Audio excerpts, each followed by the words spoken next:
ራሱ ጌታችን እየሰራ ዝም ካለ የምን ጭብጨባ ነው? የምን እልልታ ነው? የምን ይዩኝ ማለት መደበቅ ነው እንጂ ኢየሱስ ጌታ ነው የሚለው ቃል ሰበር ዜናዋ ነው። የግድኛ እንደምንጠራው ካልጠራችሁ፣ የግድኛ እንደምንጮህ ካልጮሃችሁ ነው። ከጉልላቷ እስከ መሰረቷ፣ ከቆባቸው እስከ ካባቸው የኔም ነጠላ ጭምር ኢየሱስ እንጂ ሌላ ምን ይላል? የእግዚአብሔር ልጅ ሰው መሆን ለሁሉ ለአይሁድም ለሰይጣንም ቢታወቅ ኖሮ ጊዜው ሳይደርስ ይገድሉት ነበር።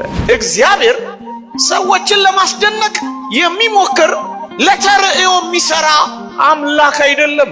የትኛውም አገልግሎታችን የትኛውም መንፈሳዊ ሕይወታችን ለጽድቅና ለመዳን ካልሆነ አይጣልም። እንኳን አይደለም እግዚአብሔር ቅዱሳን ሐዋርያቱ እንኳን ቀስ በቀስ ነው ሰዎችን ወደ ሕይወት ያመጡት። ስለ እናንተ ነው የሚጮኸው። እናንተን በመፈለግ ነው በመስቀል ላይ የጮኸው። ማን ሆነን ነው እኛ ቅዱስ ገብርኤል አያስፈልገንም ባዮች? ማን ሆነን ነው እኛ ቅዱስ ሚካኤል አያስፈልገንም?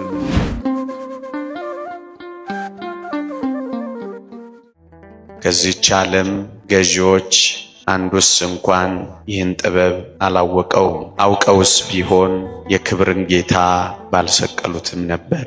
አንደኛ ቆሮንቶስ ምዕራፍ 2 ቁጥር 8። ከዚህች ዓለም ገዢዎች አንዱ እንኳ ይህን ጥበብ አላወቀው። ቤተ ክርስቲያን እግዚአብሔር የሰጠንን ቀን ሁሉ ለእግዚአብሔር ክብር ታውለዋለች። የእግዚአብሔር ቃል እንዲህ ይላል፣ ቀንን የሚያከብር ለጌታ ብሎ ያከብራል ይላል። እኛ ቀናትን ለእግዚአብሔር ክብር ነው ያዋልናቸው። ታውቃላችሁ፣ እያንዳንዱን ቀን እያንዳንዱን ሰዓት ቅድስት ቤተ ክርስቲያናችን እግዚአብሔርን ማክበሪያ ነው ያደረገችው። ከምሽት 3 ሰዓት ጀምራችሁ እያንዳንዱን የቤተ ክርስቲያንን የጸሎት ክፍለ ጊዜ ብትመለከቱ ቀንን የሚያከብር ለጌታ ብሎ ያከብራል የሚለውን የቅዱስ ጳውሎስን ቃል ይረዳል። በ3 ሰዓት ከምሽቱ መያዙን፣ ከሌሊቱ በ6 ሰዓት መነሳቱን፣ በማለዳው የጸሎት ክፍለ ጊዜ በጲላጦስ ፊት መቆሙን፣ ከቀኑ በ3 ሰዓት ጽኑ ፍርድ መፈረዱን፣ በ6 ሰዓት በመስቀል ላይ መዋሉን፣ በ9 ሰዓት ነፍሱን ከሥጋው መለየቱን፣ በ11 ሰዓት ወደ መቃብር መውረዱን ታስባለች። ወገኖቼ ቀንን የሚያከብር ብቻ አይደለም ይቺ ቤተ ክርስቲያን ሰዓትንና ደቂቃን እንኳን ሳይቀር ለጌታ ብላ ታከብራለች። ኢየሱስ ጌታ ነው የሚለው ሰበር ዜና የሚመስላቸው ብዙዎች ናቸው። ሁለንተናዋ ኢየሱስ ለሆነላት ቤተ ክርስቲያን ጌታ ነው ማለት ሰበር ዜናዋ ሊሆን የሚችለው እንዴት ነው? ሲወለድ እጅ መንሻ ለሰጠች፣ ሲሰደድ በንጉሥ ይዛና አማካኝነት ለተቀበለች፣ ጌታችን ባረገበት ዓመት በጥምቀት አብራ ለተባበረች፣ የመጀመሪያው በእጅ የተጻፈው የአባ ገሪማ የወንጌል ቃል ጽሑፍ ለተገኘባት ከ1825 ጊዜ በላይ የኢየሱስን ወንጌል ለምታነብ ስንቱን ጠቅሼ ልግለጽላችሁ? ለዚህች ቤተ ክርስቲያን አሁን ኢየሱስ ጌታ ነው የሚለው ቃል ሰበር ዜናዋ ነው። የግድኛ እንደምንጠራው ካልጠራችሁ ነው። የግድኛ እንደምንጮህ ካልጮሃችሁ ነው። 24 ሰዓት አይበቃት። ቀናትን ሁሉ ለእግዚአብሔር ክብርን የሰጠችው የቅዱሳን ክብር የእግዚአብሔር ክብር ነው። እያንዳንዱ ቀናት እግዚአብሔርን ነው የሚያከብረው። እናንተን የጣለ እኔን የጣለ ነው ይላል ጌታችን። እናንተን ያከበረ እኔን ያከበረ ነው ይላል አምላካችን። እናንተንማ የተቀበለ እኔን የተቀበለ ነው ይላል ፈጣሪያችን። ለተክለ ሃይማኖት ብትሰጡት፣ ለገብረ መንፈስ ቅዱስ ቢሰጥ፣ ለሰማይታት ክብር ቢውል፣ ይህ እኮ እግዚአብሔርን መቀበል ነው። ይህ እኮ እያንዳንዱን ቀን እግዚአብሔርን ማክበራችን ማሳያ ነው። የእግዚአብሔር ቃል እንዲህ ይላል፣ ለተአምራቱ መታሰቢያን አደረገ ይላል። እያንዳንዱ ቀን መታሰቢያ የሆነው እግዚአብሔር ድንቅ ስላደረገ ነው። ዳግመኛም የእግዚአብሔር ቃል እንዲህ ይላል፣ እግዚአብሔር በቅዱሳኑ ድንቅ ነው ይላል። እግዚአብሔር በቅዱሳኑ እያደረ ያደረገው ድንቅ ለተአምራቱ መታሰቢያ ይደረጋል። ለዚህ ነው ቀኑን ሙሉ ለእግዚአብሔር ክብር የዋሉ ቀናት ናቸው። ኢየሱስ ብለን በ6 27 መድኃኔ ዓለም ብለን 28 ቅዱስ አማኑኤልን ጠርተን ባለ ወልድ ብለን መወለዱን አስበን እንደዚህች አይነት ቤተ ክርስቲያን በምድር ላይ ብትጓዙ ታገኛላችሁ። እያንዳንዱን ነገር የምታስብ ሲጠመቅ አብራ ወደ ባህር የምትገባ፣ ተራራ ላይ ሲወጣ ወደ ደብረ ታቦር የምትወጣ፣ ገዳመ ቆሮንጦስ ሲገባ አብራው የምትቆራመድ ቤተልሔም ሲሄድ የምትሄድ ወገኖቼ፣ እንደዚህች አይነት ቤተክርስቲያን የት ይገኛል? የምትኖር ቤተክርስቲያን ከገሊላ ወደ ዮርዳኖስ ሲሄድ አብራ የምትጓዝ። ምኑን ጠቅሰን ምኑን እንተዋለን? ለዚህ ነው አውሮፓ ሂድ መጽሐፍ ቅዱስ ታነባለህ፣ ኢትዮጵያ ሂድ መጽሐፍ ቅዱስ ታያለህ የሚሉት ለዚህ ነው። ከጉልላቷ እስከ መሰረቷ፣ ከቆባቸው እስከ ካባቸው የኔም ነጠላ ጭምር ኢየሱስ ኢየሱስ እንጂ ሌላ ምን ይላል ወገኖች?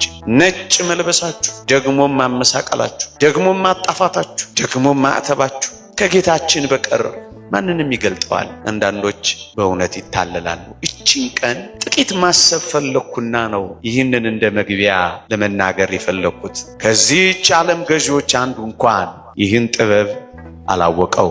አባቶቻችን ይልቁንም በትራጃን ዘመነ መንግስት በ111 ዓመተ ምህረት በአንበሳ ተበልቶ እንደ መገበሪያ ስንዴ ተፈጭቶ የሞተ ሰማዕትነት የተቀበለ ቅዱስ አግናጤዎስ እንዲህ ብሏል። እግዚአብሔር 3 ነገሮችን በስውር አድርጎታል ይላል። አንደኛ የእመቤታችን የቅድስት ድንግል ማርያምን ዘላለማዊ ድንግልና፣ ሁለተኛ የጽንሷን ነገር፣ ሶስተኛ የጌታን ሞት በስውር አድርጎታል ይላል። ከዚህች ዓለም ገዢዎች አንዱ እንኳን ይህን ጥበብ አላወቁትም።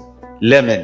በስውር አድርጎታል። ለዚህ ነው አባቶቻችን በአርያም ካሉ የቃልን የመምጣት ምስጢር ያወቀ የለም ይላሉ። ለምንድን ነው እግዚአብሔር ይህንን መሰወር ያስፈለገው? ወገኖቼ እዩ፣ የተወደደ መድኃኒታችን ይህንን በስውር ባይፈጽመው ኖሮ ምን ይሆን ነበረ? ወገኖቼ ታስታውሳላችሁ፣ በቅዱሳት መጻሕፍት እጅግ በስውርና በረቂቅ የተፈጸመው ምስጢር ቢኖር የጌታችን ሰው መሆን፣ መጸነስ። በአርያም ካሉ የቃልን የመምጣት ምስጢር ያወቀ የለም እንደተባለው ትንሣኤው በብዙ ምስክሮች ተሰብኳል። ትንሣኤው በብዙ ማስረጃዎች ተረጋግጧል። የመጸነሱ ነገር ግን ከእመቤታችን ከቅዱስ ዮሴፍ በቀር ለእረኞቹ እንኳን በዝርዝር አልተነገረም። ለምን? እዩ፣ በምድር ላይ ይህንን በስውር የማድረጉ ምክንያት ምን ነበር ካላችሁኝ፣ የቃል መምጣት፣ የእግዚአብሔር ልጅ ሰው መሆን ለሁሉ ለአይሁድም ለሰይጣንም ቢታወቅ ኖሮ ጊዜው ሳይደርስ ይገድሉት ነበረ። የተወደደች እመቤታችን ቅድስት ድንግል ማርያምንም ይወግሯት ነበረ።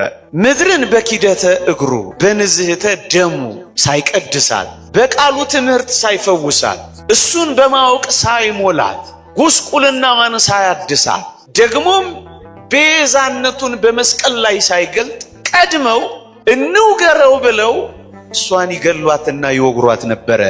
ጊዜው ሳይደርስ እንዳይሞት ከመጀመሪያው ይህንን ቢያውቁ ኖሮ ወግረው ይገድሏት ነበርና እንዲህ እንዳይሆን ያለ ጊዜው እንዳይሞት ከዚህች ዓለም ገዢዎች ከዲያብሎስ እንኳን ሳይቀር ሰውሮታል። እንኳን ከዲያብሎስ በአርያም ካሉ መላእክት እንኳን ሰውሯቸዋል። እዩ፣ የቃል መምጣት፣ የእግዚአብሔር ልጅ ሰው መሆን፣ ያለ ዘር በድንግልና መጸነሱ፣ ደግሞም በድንግልና መወለዱ አይሁድ ቢያውቁ ኖሮ ወገኖቼ የዳዊት ልጅ አይደለም ብለው ይክዱ ነበር። እንደውም ይህንን ቢያውቁ ኖሮ ምትሃት ነው ብለው ስለሚያምኑ ቆይተውም ቢሆን ጌታችንን አይቀበሉትም ነበረ።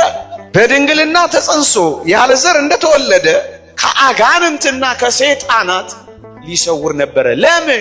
የእግዚአብሔር ቃል እንደመጣ ሰው እንደሆነ ቢያውቁ ኖሮ አጋንንት ጌታችንን ከመዋጋት ይሸሹ ነበር። ለዚህ እኮ ነው እዩ ሲራብ ሲያየው ፍጡር ነው ሲል፣ ሲራብ ሲያየው ይሄማ መናኛ ነው ሲል፣ ደግሞ 40 ሌሊት ሲቆይ ሲያየው ምን ቢሆን ነው ብሎ ሲደነቅ ግራ እያጋባው ነው ያቆየው። ታስታውሳላችሁ? በታንኳይቱ ውስጥ ሲተኛ ይሄማ ፍጡር መሰለው። ማዕበልና ነፋሳቱን ሲገስጽ ይሄማ አስደናቂው ነው አለ። ግራ እያጋባው ነው እስከ መስቀል ድረስ ያደረሰው።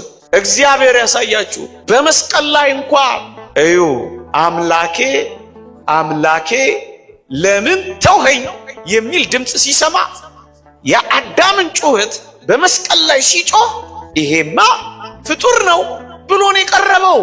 እስከ መስቀል ሞት ድረስ ግራን ያጋባው። ምክንያቱም ከመዋጋት ከትግል እንዳይሸሽ ግራ ያጋባው ፍጡር ነው ፈጣሪ ነው፣ አምላክ ነው፣ ተራ ሰው ነው እያለ ግራ እየተጋባ እኮ ነው እዚህ የደረሰው። ምክንያቱም መማረክ አለበት ሴጣን። ምክንያቱም ሲኦልን ለመበዝበዝ የጨለማውን ዓለም ገዢ መስቀል ላይ መጠረቅ አለበት፣ ማሰር አለበት። ማቴዎስ ወንጌል ምዕራፍ 12 ላይ እንደተጻፈው ኃይለኛው ሳይታሰር ሲኦል ሊበዘበዝ አይችልም። ኃይለኛው የሚታሰረው ደግሞ እንዲህ ግራ እያጋባው ነው። ምክንያቱም ከመዋጋት እንዳይሸሽ ነው። ሌላው ምክንያት ደግሞስ ለምንድን ነው መሰወር ያስፈለገው? እዩ፣ አይሁድ እንግዳ የሆነው ይህ አስደናቂ ምስጢር፣ ይህ አስደናቂ የእግዚአብሔር ጥበብ፣ ሰው የመሆን ጥበብ እንግዳ ነገር ነው። ይህ እንግዳ ነገር ግራ ገብቷቸው እንዳያበሳጫቸው ቀስ በቀስ ነው እግዚአብሔር የሚያለማምዳቸው። ኦርቶዶክሳውያን፣ እግዚአብሔር ድንገት የሚሰራ ግብታዊ አይደለም። እግዚአብሔር ሰዎችን ለማስደነቅ የሚሞክር ለተርእዮ የሚሰራ አምላክ አይደለም። ለመታየት ቢሆን ኖሮ ከከዋክብት አንዱን ሆኖ ይመጣ ነበር፣ ፀሐይ ወይ ጨረቃ ይሆን ነበር። ዓላማው ማስደነቅ አይደለም። ዓላማው እጅን በአፍ ማስጫን አይደለም። ዓላማው ምንድነው? ማዳን እንጂ ግራ ማጋባት አይደለም። ማረጋጋት እንጂ ማስደንገጥ አይደለም። ሕይወት መስጠት እንጂ ማስደነቅ አይደለም። ምእመና፣ የትኛውም አገልግሎታችን፣ የትኛውም መንፈሳዊ ሕይወታችን ለጽድቅና ለመዳን ካልሆነ አይጣልም። ማስደነቅ አይደለም። የድምፅ ቅላሴያችን፣ የስብከት ይዘታችን፣ አዘማመራችን፣ አሰባበካችን፣ አቀዳደሳችን፣ አጿጿማችን ማስደነቅ አይደለም። ዓላማው መታወቅ አይደለም። ፋይዳው ተአምራት እንኳን ቢሆን ዝና አይደለም ጉዳዩ። ማዳን ካልሆነ ይቅርብን። ለመታየት አይደለም፣ ትርኢት አይደለም፣ ሾው አይደለም የሰራው። ግራ እንዳጋባቸው ቀስ በቀስ ነው ራሱን የገለጠ። ቀስ በቀስ ለምን ግራ አጋባቸው? ለምን ያስደንግጣቸው? መጽሐፍ ቅዱስ ላይ ያሉትን የቅዱሳት መጻሕፍት ክፍሎች ተመልከቷቸው። ጌታችን ለአንድ ሰው እንኳን ሳይቀር ቀስ በቀስ ነው ራሱን የሚገልጠው። ሳምራዊቷን ሴት አታስታውሱ? መጀመሪያ ተራ ሰው አደረገችውና ዘር ውስጥ ገባችላችሁ። አንተ አይሁዳዊ ስትሆን ሳምራዊ ከመሆን ከኔ ውሃ እንዴት ትለምናለህ እያለች ሌላ ነገር ውስጥ ገባች። ከዚያስ ከያዕቆብ ጋር ደግሞ አስተካከለችውና ይሄንን ውሃ ከሰጠን ከያዕቆብ ትበልጣለህን እያለች ውድድር ውስጥ ገባች። ከዚያስ ነቢይ ያደረገችው። መጨረሻስ ወደደችው ይላል ቅዱስ ኤፍሬም፣ በረከቱ ይደርብንና። ቀስ በቀስ ዮሐንስ 9 ላይ ያለውንም ያንን አይኑን የበራውንም ሰው ተመልከቱት።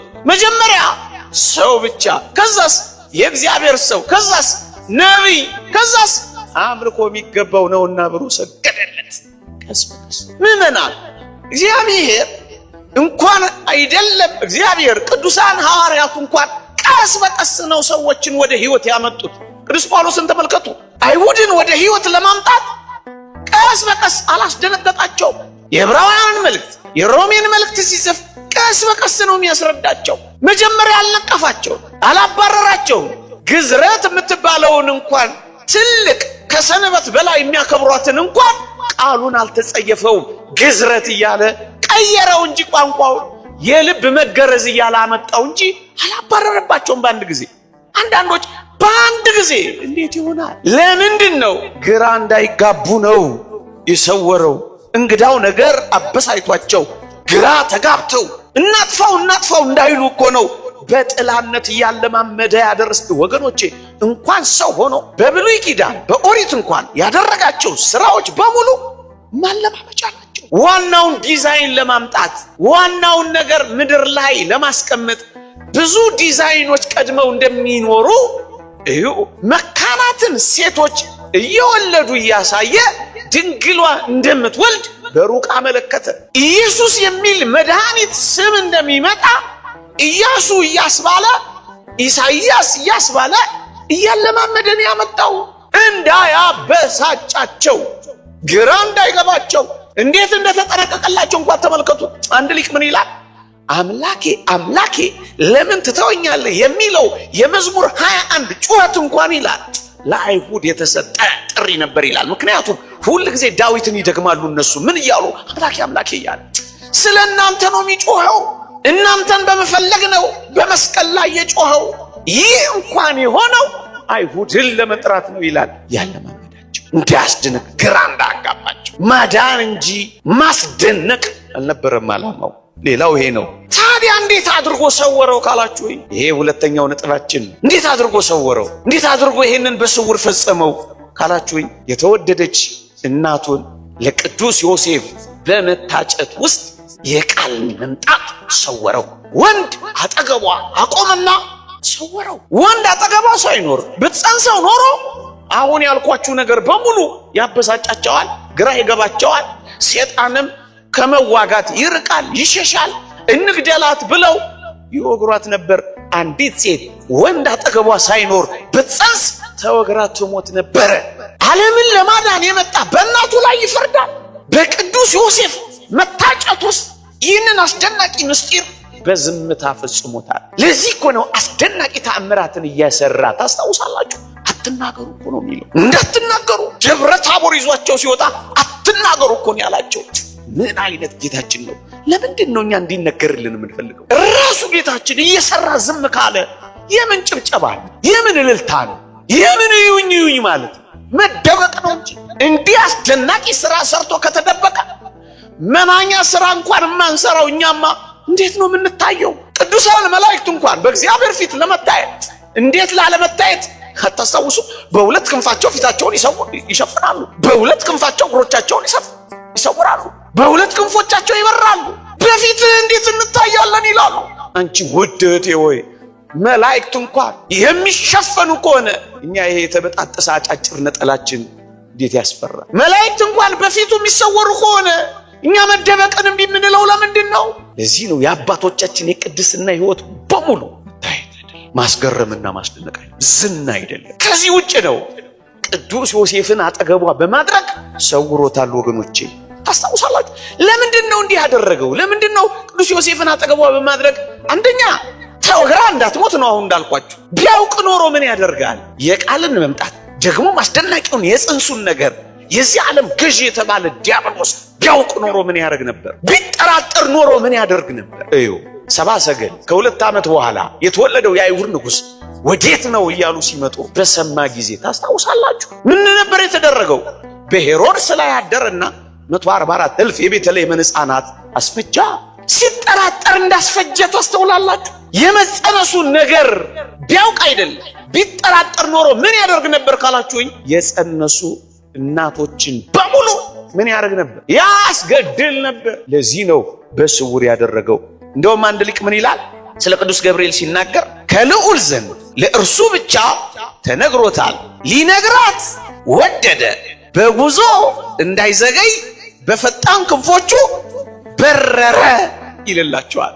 ለቅዱስ ገብርኤል ብቻ። ቅዱስ ገብርኤልም ይህንን አስደናቂ ሰው የመሆን ምስጢር ከማብሰር በቀር ጥልቁን ነገር እንዴት ሊያውቀው ይችላል? ለዚህ ነው በአርያም ካሉት ከቃል ስለ ቃል መምጣት ያወቀ የለም። ለቅዱስ ገብርኤል ከልዑል ዘንድ ለሱ ብቻ ተነግሮታል።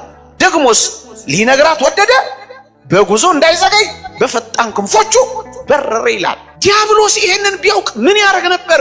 ሁለተኛው ነጥብ፣ አንደኛ የተወደደች እመቤታችን ቅድስት ድንግል ማርያምን ሲጠራጠር እንኳን ሕፃናትን ካስፈጀ ያስገድላት ነበር። ሁለተኛውስ ቢያውቅ ኖሮ ምን ያደርግ ነበር ካላችሁኝ ያዘገየው ነበር። እግዚአብሔርን አሸንፎት አይደለም። እንዲህ ይላል መጽሐፍ ቅዱስ፣ እንዲህ ይላል ቅዱስ ገብርኤል በዚህ በትንቢተ ዳንኤል ምዕራፍ 10 ላይ ለነቢዩ ዳንኤል የጌታችንን ሰው መሆን ራእይ ሊገልጥለት ሄዷል። ሰው የመሆኑን ምስጢር ነቢዩ ዳንኤል በትንቢት ተናግሮታል፣ ራእዩንም አይቶታል፣ ሱባኤም ገብቷል። ይሄንን ሊያሳየው ሲሄድ በትንቢተ ዳንኤል ምዕራፍ 10 ላይ እንዲህ ይላል የፋርስ አለቃ ግን ይላል 21 ቀን ተቋቋመኝ ይላል። ሊቃውንት የፋርስ አለቃ የሚለው ዲያብሎስን ነው፣ የጨለማው ዓለም ገዥን ነው ይላል። 21 ቀን ተቋቋመኝ፣ አዘገየኝ ይልላችኋል። ታገለ፣ ተዋጋ። አስቀድሞ በመላእክት አገር ውጊያ እንደፈጸመ ድል እንደተነሳ ታስታውሳላችሁ። አሁንም ይህንን ሲጠራጠር 21 ቀን ተቋቋመኝ ይላል። ታገለ። ከዚያስ ታስታውሳላችሁ ቅዱስ ገብርኤል አንድ አስደናቂ ቃል ተናግሯል። ምን የሚል? ካለቃችሁ ከሚካኤል በቀር የሚያጸናኝ የለም ይላል። ቅዱስ ሚካኤል መጣ። ዲያብሎስን ዳግመኛ አሳፈረው። ቅዱስ ገብርኤልስ ወደ ነቢዩ ዳንኤል በረረ። ምን እንዳይሆን እንዳያዘገየው። ወዳጄ እንኳን ለኔና ለእናንተ ለደካሞቹ ለመልአክ እንኳን እንደሚያስፈልገው ታውቃላችሁ። ማን ሆነን ነው እኛ ቅዱስ ገብርኤል አያስፈልገንም ባዮች? ማን ሆነን ነው እኛ ቅዱስ ሚካኤል አያስፈልገንም የምንል? ወገኖቼ እንዲህ የሚል እሳቤ ያለው እመኑኝ ከቤተ ክርስቲያን አካልነት የተቆረጠ። ቤተ ክርስቲያን አንዲት ናት፣ በሰማይ ትኖር በምድር የምትታየው። ይኸውላችሁ እቺ የምትታየው ቤተ ክርስቲያን ናት፣ the visible church ይሏታል። ያቺኛዋ የማትታየዋ ቤተ ክርስቲያን ናት፣ the invisible church ይሏታል። እንደውም አንድ ሊቅ የምትታየዋ ቤተ ክርስቲያን 20% ናት ይላል ከአጠቃላዩ። ብሔረ ሕያዋን በሉ፣ ብሔረ ብፁዓን በሉ፣ ግሁሳን ቅዱሳን በሉ፣ በምድር ላይ ያሉ የማይታዩት ይበዛሉ በሞት። የምትታየውና የማትታየው አንድ ናት። ድል አድራጊዋና ተዋጊዋ አንድ ናት። አሸናፊዋና በውጊያ ላይ ያለችው አንድ ናት። ድል አድርጋ የፈጸመችውና ወደ ድል የምትጓዘው በምድር ያለችው አንዲት ናት። አንዲት። ታዲያ እንዴት ነው አንድ ቤተሰብ ሆነን አንዳችን ለአንዳችን የማናስፈልገው? እንዴት ነው? ለዚህ እኮ ነው ካለቃችሁ ከሚካኤል በቀር ተቋቋመኝ ሚካኤል መጣልኝ። በእውነት መላእክት ይምጡልንም አለኝ። ውጊያው ለከበደን በመዘግየት ለተንቀራፈፍን እግዚአብሔር መላእክቱን ይላክልንማ፣ በረው ይድረሱልንማ።